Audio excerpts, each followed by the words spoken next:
नमस्कार दोस्तों, RPC only YouTube channel में आप सभी दोस्तों का हार्दिक स्वागत है। दोस्तों, आज के इस वीडियो में हम देखेंगे कि जो Rajasthan board of secondary education की बुक्स हैं उनके थ्रू हम जो रेट लेवल 2 का एसएसटी का सब्जेक्ट है उसके कोर्स को हम कैसे कंप्लीट कर सकते हैं। तो दोस्तों, बेसिकली इस वीडियो में आपको बताऊंगा कि हमें 6 to 10 की जो Rajasthan board of secondary education की 2019-20 सत्र की बुक्स हैं उनमें से कौन से चैप्टर पढ़ने हैं और कौन से नहीं पढ़ने हैं। दोस्तों, सबसे पहले बात करते हैं कक्षा 6 की। तो कक्षा 6 में आपको हमारा ब्रह्मांड टॉपिक नहीं पढ़ना है, सौर परिवार भी नहीं पढ़ना है, अंतरिक्ष खोज नहीं पढ़ना है, ग्लोब जो टॉपिक है वो पढ़ना है, क्योंकि उसमें आपको अक्षांश, देशांतर रेखाएं, पृथ्वी के कटिबंध, इनकी जानकारी मिलेगी। अगेन, मानचित्र जो टॉपिक है वो नहीं पढ़ना है। उसके बाद जो महाद्वीप और महासागर है वो भी नहीं पढ़ना है, और पर्यावरणीय प्रदेश हैं उस टॉपिक को भी आपको नहीं पढ़ना है। अब दोस्तों, कक्षा 6 के जो चैप्टर जो पॉलिटी से संबंधित चैप्टर उनकी बात करें तो हमारा सामाजिक परिवेश आपको नहीं पढ़ना है, विविधता में एकता टॉपिक वो भी नहीं पढ़ना है, हमारे बाजार जो टॉपिक है वो भी नहीं पढ़ना है, सहकारिता उपभोक्ता सशक्तिकरण टॉपिक नहीं पढ़ना है, सरकार और लोकतंत्र जो टॉपिक है उसको आप हल्का सा रीड कर सकते हैं, ज़्यादा डिटेल से पढ़ने की ज़रूरत नहीं है। बाल अधिकार और संरक्षण, बाल संरक्षण आपको पढ़ना है क्योंकि नया टॉपिक ऐड हुआ है, ऐसे सवाल जरूर बनेंगे। स्थानीय स्वशासन, ग्रामीण और शहरी, ये तो डेफिनेटली आपके सिलेबस में, इसको भी पढ़ना है। जिला प्रशासन और न्याय व्यवस्था डिट्टो आपके सिलेबस में यहीं से उठाया गया है, इसको भी पढ़ना है।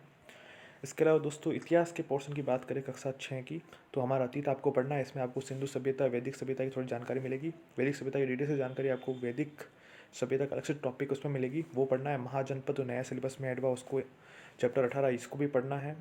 मौर्य एवं गुप्तकालीन भारत, इसको भी पढ़ना है। प्राचीन भारत की अर्थव्यवस्था, इसको भी आप पढ़ सकते हैं क्योंकि ये कहीं ना कहीं गुप्तकाल, मौर्यकाल, इनकी जानकारी देंगे। और हमारी सांस्कृतिक विरासत, इनको भी पढ़ना है क्योंकि ये भी कहीं ना कहीं जो हमारे सिलेबस के टॉपिक हैं उनकी ही कल्चर के बारे में बताए जाएंगे।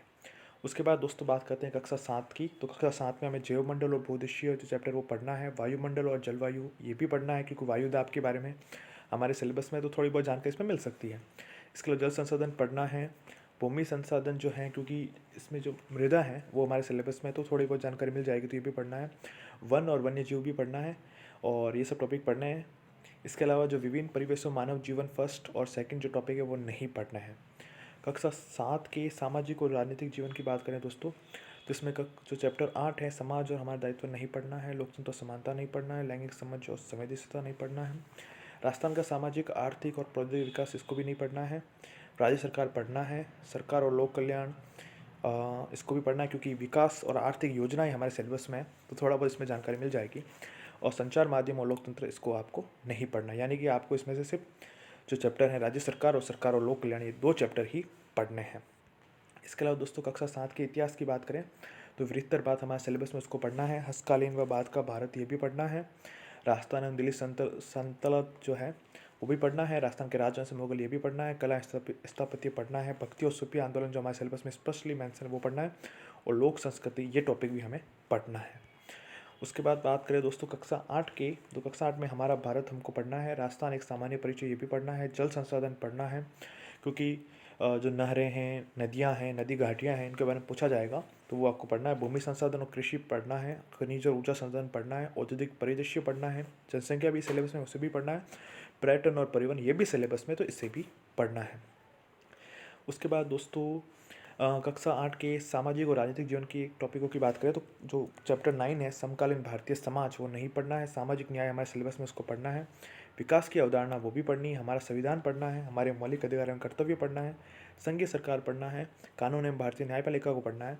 उसके बाद राष्ट्रीय सुरक्षा नहीं पढ़ना है। राजनीतिक दल, निर्वाचन क्षेत्र, परिसीमन, ईटीसी जानकारी पढ़नी है। बीमा और बैंकिंग जो नया सिलेबस में ऐड हुआ है वो कक्षा 8 का 18वां चैप्टर है, उसमें आपको बीमा के प्रकार, बैंकों के प्रकार और जो आरबीआई, वो सभी जानकारी मिल जाएगी, तो ये चैप्टर भी आपको थ्रूली अच्छे से पढ़ना है। उसके बाद दोस्तों, कक्षा 8 के इतिहास की बात करें तो इसमें मुगल साम्राज्य का पतन 28वीं शताब्दी के बाद ये पढ़ना है। 18 शतकों का स्वतंत्रता संग्राम, ये भी पढ़ना है। आधुनिक भारत में होने वाले वैचारिक परिवर्तन, समाज सुधार, ये भी पढ़ना है। भारत की अर्थव्यवस्था पर अंग्रेजी शासन का प्रभाव, ये भी पढ़ना है। ब्रिटिश कालीन भारतीय शासन व्यवस्था, ये भी पढ़ना है। राष्ट्रीय आंदोलन पढ़ना है। आज़ादी के बाद का भारत पढ़ना है। हमारे गौरव पढ़ना है। सड़क सुरक्षा टॉपिक है वो नहीं पढ़ना है। उसके बाद दोस्तों बात करें कक्षा 9 की, तो कक्षा 9 में विश्व की प्राचीन सभ्यताएं, उस टॉपिक को हल्का सा पढ़ना है। उसमें अगर सिंधु सभ्यता का थोड़ा बहुत अगर हिस्सा है तो उसको पढ़ना है, बाकी नहीं पढ़ना है। विश्व के प्रमुख दर्शन उसमें पढ़ना है क्योंकि जैन और बौद्ध दर्शन आपको इस चैप्टर में मिलेंगे। प्राचीन भारत और विश्व इसको पढ़ना है। बाद में सामाजिक सुधार और धार्मिक पुनर्जागरण को पढ़ना है। विश्व की प्रमुख घटनाएं हैं, इसको नहीं पढ़ना है। बाद में राष्ट्रीयता जरूर पढ़ना है। राजस्थान के गौरव जरूर पढ़ना है। भारत में राजनीतिक विकास, इसको भी पढ़ना है। भारत का संविधान पढ़ना है। स्थानीय स्वशासन, इसको भी पढ़ना है। वैदेशिक संबंध है वो नहीं पढ़ने हैं। कक्षा 9 के जो अर्थशास्त्र वाले पोर्शन की बात करें तो भारत और भूगोल की बात करें तो भारत का भौतिक स्वरूप पढ़ना है। भारत की नदियाँ झीलें पढ़नी है। भारत की जलवायु पढ़नी है। भारत की प्राकृतिक वनस्पति मृदाएँ पढ़नी है। अर्थव्यवस्था शास्त्र नहीं पढ़ना है। भारतीय अर्थव्यवस्था में कृषि को हल्का सा पढ़ सकते हैं क्योंकि एग्रीकल्चर का थोड़ा पोर्शन है तो थोड़ा सा पढ़ सकते हैं, ज़्यादा डिटेल से नहीं पढ़ना है। बाकी 18, 19, 20, 21 जो चैप्टर हैं उनको नहीं पढ़ना है।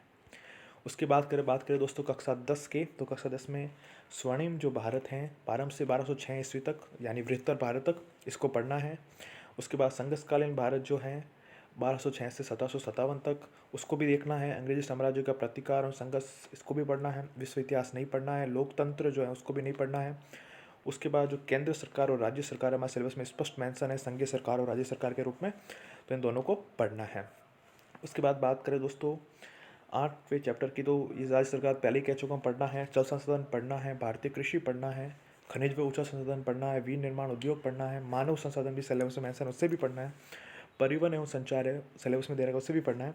आर्थिक अवधारणा नियोजन, ये जो टॉपिक है, ये विकास योजनाएं वगैरह थोड़ी जानकारी मिलेगी तो हल्का सा रीड कर सकते हैं, ज़्यादा डिटेल से नहीं पढ़ना है।